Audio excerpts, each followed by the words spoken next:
Hey, welcome to the channel. This is the 1010 Club where I focus on affordable watches and bring you along on my journey as I build my affordable watch collection.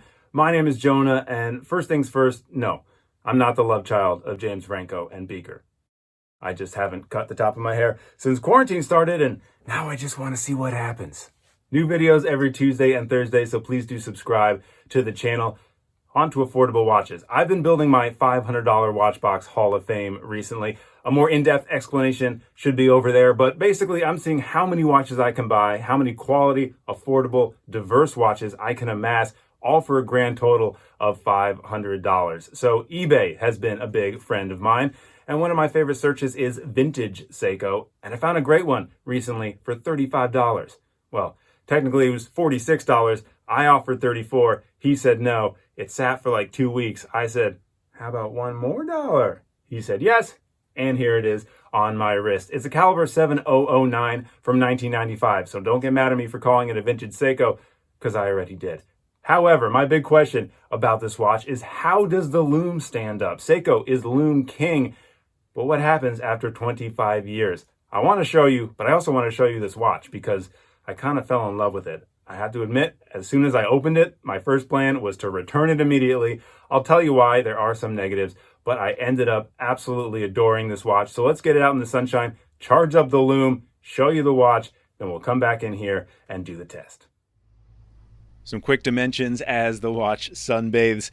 A 34 millimeter case diameter on this guy, a lug to lug of 38 millimeters, a case thickness of 10 millimeters, and a lug width of 18 millimeters. So again, this watch is from 1995, but it looks exactly the same as Seiko's SNXL72, which is pulled up right here. This is a modern watch. It has a 7S26 movement in it, but other than the different colorways, if you look, everything else is identical, from the bracelet to the case shape to the hand shape, the date frame, everything. I do have to admit, though, this watch isn't really a looker when it's just sitting there. This dial right now looks kind of flat. The case looks unimpressive, but an ability of this watch is to come alive when you put it on wrist.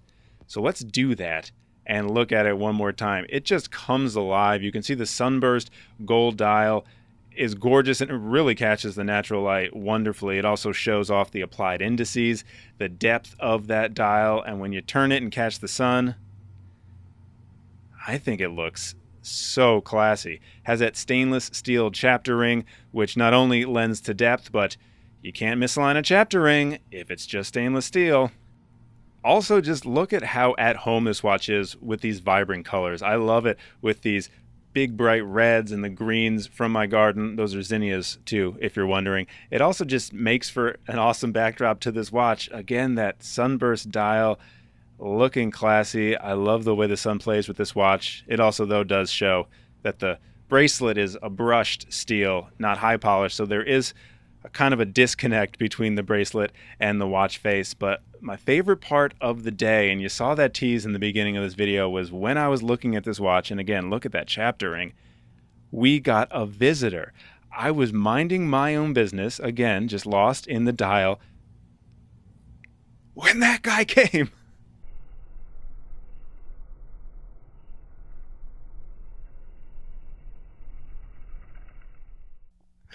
I couldn't believe it. Forget the watch for a second. That was the highlight of my day. But the more I filmed, I realized this watch just looks better on camera. Or maybe it's because this watch is so small, the camera makes me focus on details that I didn't realize. But this watch makes a hell of a wrist roll.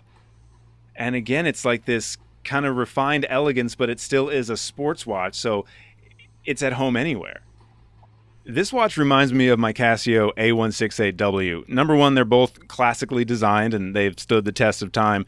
But also, when I took it camping, I thought my SKX was going to be the star of the show. But since it was a glamping trip and a little more refined, the Casio was my go-to choice in the end, and it elevated my camping experience. Similarly with this Seiko, it's a sports watch, so it can theoretically be more rugged, but with the gold face, it kind of seems like it would be daintier, yet here it is, right at home in the garden.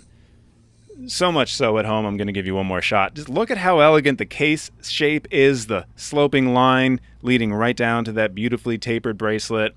You can see really in this bright sunshine, though, the difference between that high polished case and the brushed steel of the bracelet. But again, the main reason that we brought this thing out into the sunshine was to charge up the Lume to see how it does in the dark. This Seiko, 25 years old. How well will this Lume hold up? Hey, nice flower.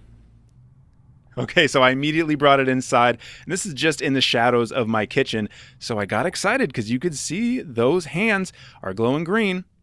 So brought it down to the basement, hit the lights, and it lit right up.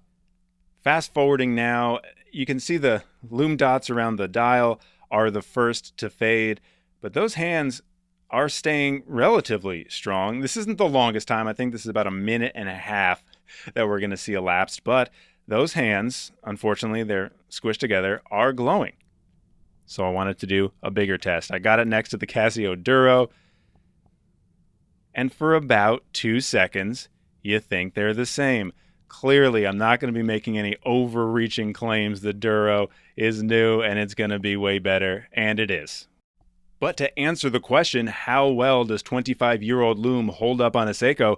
I say the answer is pretty damn well, especially because this isn't a diver. This is just a normal old run-of-the-mill Seiko 5 sports watch, so I'm giving it 2 thumbs up.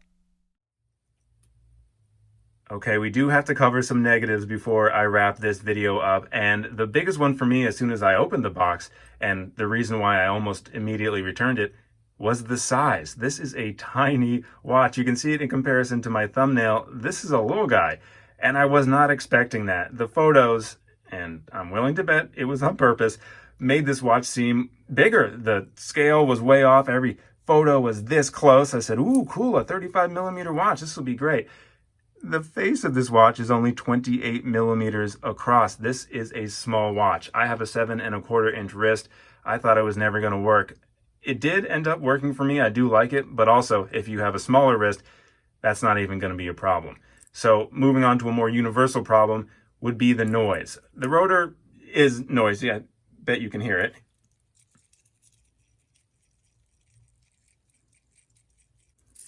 But also the watch in general is noisy. I was reading a book last night. The watch was on my wrist and I could just hear tick, tick, tick, tick, tick, tick, tick, tick, tick, tick, tick, tick, tick, tick, tick, tick, tick, tick. And yeah, it was this thing making a whole lot of noise. Also, I got my first hair stuck in this bracelet. I don't have hairy wrists hardly at all. However, if you're more of a mountain man than I am, this might be an issue. And speaking of the bracelet, I mentioned this before, but other than this polished end link, which of course is hollow, this bracelet is brushed, which really doesn't match this case. It really stands out in the sunshine, as we saw earlier in the video. I don't mind it the most, but a high polished bracelet I think would have matched, or maybe a high polished center links down there would make it match a little bit more than just the matte brush and this high polish. Also, and this has more to do with its age than anything else, it's running about 3 minutes fast a day.